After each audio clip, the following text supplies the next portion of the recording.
దేవుని వాగ్దానాలు కేవలం ఒక తరానికే గత మీ ముందున్న తరానికే కాదు, కానీ అవి మీకు కూడా వర్తిస్తాయని గుర్తుపెట్టుకోవాలి.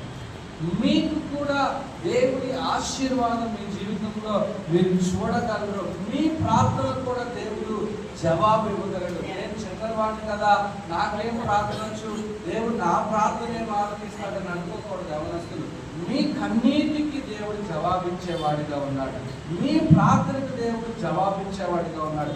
మీ విత్తనానికి దేవుడు అద్భుతమైన ఫలాన్ని దయచేసేవాడిగా ఉన్నాడు. మీరు చేయవలసిందల్లా మీ తల్లిదండ్రుల్లో ఉన్న మాదిరిని చూసి దేవుని వాక్యాన్ని జాగ్రత్తగా నేర్చుకుని మీరు కూడా విశ్వాసం ఉంచగలిగితే ఇస్సాకు దీవించబడినట్లుగా మీరు కూడా ఈ దేశమందు మీరు ఖచ్చితంగా దేవుని సన్నిధిలో దీవించబడేవారిగా మార్చబడతారు. దేవునికి స్తోత్రం.